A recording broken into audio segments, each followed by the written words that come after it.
How are you? Hope all of you are fine and safe at your home.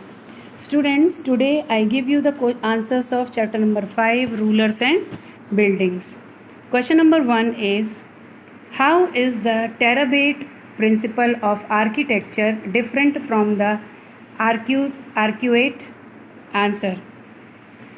Terabyte principle of architecture is different from the Arcuate principle in the following way. In the Terabyte principle, a horizontal beam is placed across two vertical columns and roofs, doors and windows are made. Second, in the Arcuate principle, the bricks are joined in an arch shaped on a wooden plank put on two vertical columns, doors, windows and roofs and are made arch shaped. The weight of the doors and windows is carried by arches. The keystone of the arch transfers the weight on the bases of the arch. Question number 2. What is a shikhara? Answer. A shikhara is the topmost pointed portion of a temple. Question number 3. What is Paitra Dura? Answer.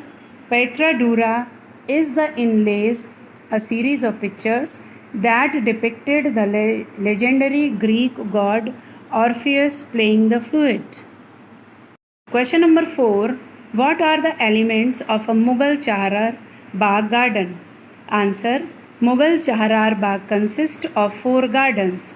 These gardens are placed within rectangular walled enclosures and divided into 4 quarters by artificial channels. Question number 5. How did a temple communicate the importance of a king? Answer. The temples communicated the importance of a king in the following manner.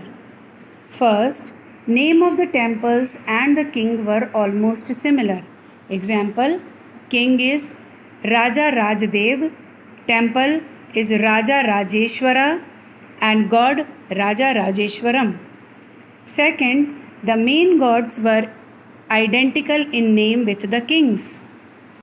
Third, lesser deities were gods and goddesses of the allies and subordinates of the ruler. Fourth, temple was the miniature model of the world ruled by the king and his allies. Question number 6. An inscription in Shah Jahan's Diwan-e-Khas in Delhi stated, "If there is paradise on earth, it is here. It is here, it is here." How was this image created? Answer. Shah Jahan's Diwan-e-Khas was designed in such a way that it fused together in a grand harmonies synthesis. It was carefully planned. It was placed within a large courtyard. Behind the emperor's throne there were a series of Paitra Dura inlays. It depicted the legendary god Orpheus playing the lute.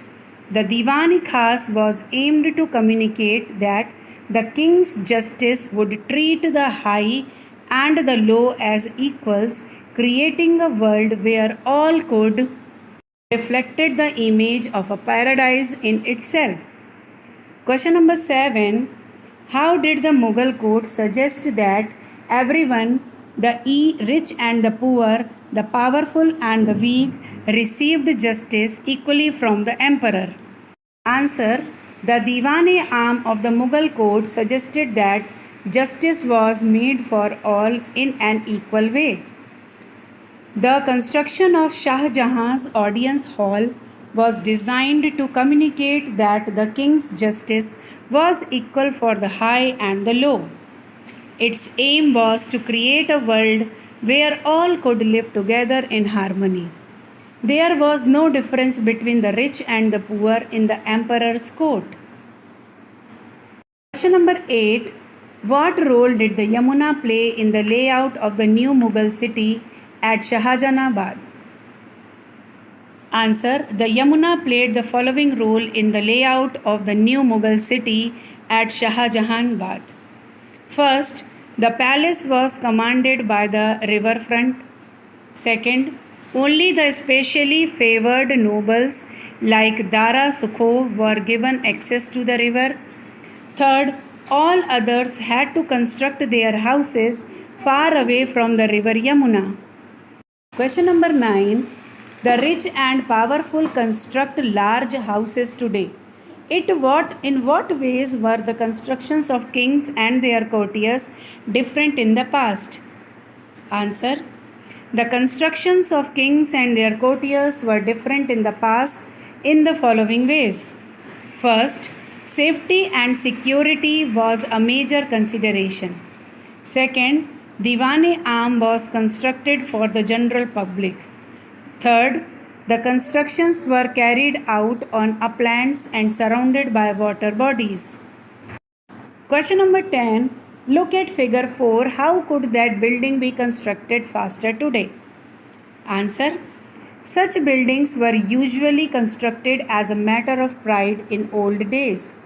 It was very difficult to construct them, but they were made possible with the help of skilled masons and laborers.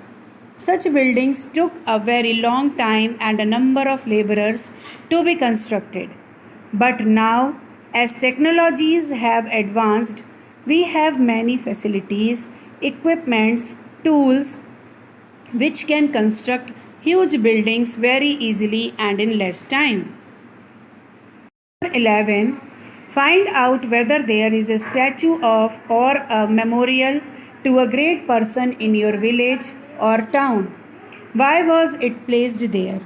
What purpose does it serve? Answer. There is a very busy chowk in my village. We find there a statue of Subhash Chandra Bose, and hence this chowk is known as Subhash Chowk.